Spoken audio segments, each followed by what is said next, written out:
Micky, good afternoon, great result, and you saw out the game well.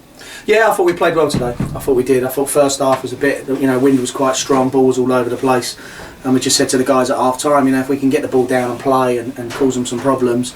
I think we affected their system well, which we've done our homework, and I think we nullified that. But saying that, they've had 2 or 3 good chances, so we haven't come out unscathed. But the scoreline says it's 4-0, so we'll take it. And much better performances, a bit more mature all over the park, played with a purpose, which I didn't think we did at Cray Valley. And I thought we deserved the 3 points. They had a couple of early chances, but a little slow coming to the boil again in the first half, did you think? Yeah, I think it's almost like we're putting pressure on ourselves and then being nervous. And then we go out there and we're not expressing ourselves correctly. And some of the quality players we've got there, they've got to do it and they've got to step up. And they did it today, You name people, but people like Silva one side, Fraser the other. And then you look in the middle of the park and Schaefer's on the ball and Whitnell. And all of a sudden our forwards have come to life and they're getting on the ball. And everyone's happy to pass it then. And instead of just going long and trying to get in behind them, we've got on the ball and played. And I think once we've done that, we moved them around and the openings became apparent. You've gone in 0-0 at half time and then got in front with Carl De Silva's penalty. Now, we all know that we're not great from 12 yards, but we were today. As long as it goes in. And you know what, he was brave enough, I want it. And we've got a designated penalty taker and he went, no, I want it. And he was cool as a cucumber, but that, when you play the games he has in the Premier League, you'd expect that. And he's been immense, coming at left back, he's a midfielder, and I thought today he bossed the game. I thought he controlled the tempo, and he showed his class today, and what a pleasure to have him as a player. Bit of controversy about the actual award. Fraser seemingly stumbled, but No, I thought he got kicked. And you know what? Even if you don't go down there, it is actually a penalty, and he's eventually stumbled, and then he's gone down. I don't know what the linesman gave. First off, it was a corner, then it could have been a goal kick, then I don't know. But at the end of the day, they did make the right decision because he was kicked. The guy never got the ball, and I know it's nearer you guys, but you can hear the contact, see the contact. And for me, if that penalty is given, if he doesn't go down, more penalties will be given like that in any level of football, and less players will go down. Less players will dive to try and get that penalty. So, they did get the decision right, and, maybe it was one of the only things they did, but they did, so, it's done.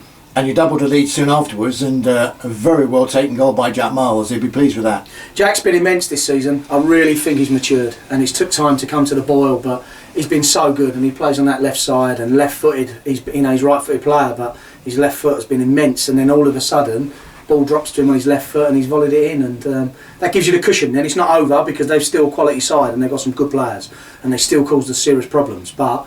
It just gives you that breathing space, and then you're not so nervous on the ball. So, I was pleased with it. And I think I heard you at the time saying, "Come on, show us that we can kill the game," or words to that effect. So you were concerned, perhaps, then that they weren't going to see the game out. Yeah, you just got to be mature. I think there's times when you can go again, and you can go and look for a third goal, but you don't have to go flat out to do that. I think the chances will come if you keep the ball. They've obviously got to come out and try and get a goal back in it, which they nearly did. But I thought we controlled it much better, and then the chances became apparent, and then all of a sudden you've got your chance to get your third and then your fourth, and then it's game over. We've spoken about Ainsley before in pre-season, and today he got a deflection, but it was a very well taken goal for the third. He deserved it. I thought first half the ball never really fell for him, and he was trying bits and pieces and it just never rolled, and the wind was a bit, and the ball was all over the place. But then second half I thought he came out and dominated the game. I thought he'd done really well. When he got the ball he was positive. He had a purpose about him, and he deserved his goal. Whether he's took a deflection or not, he's cut inside and he's hit the shot and it's looped up and in. So, I'm pleased for him, really pleased. And a good way to finish with Tyrell Richardson-Brown's fourth. Yeah, again, with pace, and we've got pace, and that's the good thing about it. We've got abundance of it. And, the ball's come up to Frank's, tried to hold it up, it's dropped, and then all of a sudden he's in. And no one's catching him. Nobody in this league can catch Tyrell. It's just whether he's got the quality to finish. And you know what, Monday he missed that one. That's the difference between the levels, and he missed that one Monday, which you'll be aware of, but today Cool slotted it, and then we've got the 3 points. So 4 goals, clean sheet, the only downside, an injury to Louis. Yeah, Louis got injured. We don't know how bad. He's gone off to the hospital to get an x-ray on it. I'd like to think it's not as bad as we first thought, but I'm not a doctor. I'm clever enough to do the tests. Fingers crossed it's not a break. If it's not a break, then hopefully it'll just be ligament damage, which is not too bad. The initial, for me, looking at it at half time with the boot off, there wasn't an awful lot of swelling. Whether that's occurred now, I don't know, because obviously he's gone to hospital. But it's difficult, especially when you're a dad and you're a manager as well. That's the first time I've been tested with that one. But you know what, you deal with the situation and you get on with it, be professional. And Lou goes off and gets looked after wherever he's needed. He goes with the wishes of our players because they all think the world of him. And then it's up to me to go and secure 3 points at 0-0 at half time. You know what? I've got to do my job still. You know, I'm here for Sevenoaks Town Football Club, not just for my son. So you know what? I thought I dealt with it correctly, and we go away and get our 3 points, and hopefully he'll get a diagnosis that's not too bad, and he'll be back in no time. And the result leaves us 6th. I know it's early days. We're still in August, but a good start.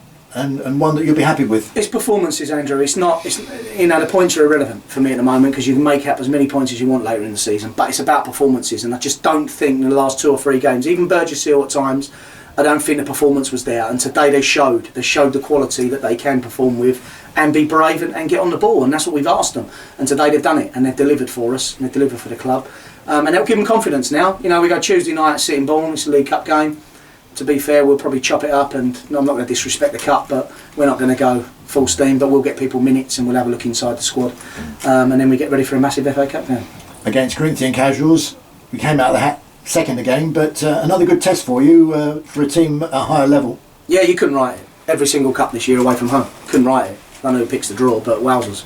But, you know, so that's happened. But I've got a good record there as a manager, so I'm quite happy with that. I've done a big cup upset there many years ago with Everett and Belvedere. So, you know what, we'll do our homework, we'll pay them the respect they are, and we'll go there and we'll put in a performance. And if we can even bring them back here on the Tuesday, then we'll try. And if we can deliver it on the day, then we'll try our hardest. But, you know, that's a you know, a big scalp that would be against a very, very big club with a great history. And dare I say it, big money as well at the end of it. Obviously, that's, you know, that helps. But just to be in the draw, it's nice to, you know what, it was a shame this week because I was in Spain and I had to go away for a couple of days with some bad news. But I didn't know the draw, and then all of a sudden I normally watch it, but I didn't get it. So then I just get the text, we're away again, and it's Corinthian Casuals. So it'd be nice to be in the draw again. Maybe we can get a home game. Maybe we can get something at home that's a bit juicy, and all of a sudden we bring some people in and get a decent crowd here, and then people will stay, and hopefully they'll carry on and support us. But yeah, we're in a good place, but it's early days. Thank you, Micky. Cheers, Andrew.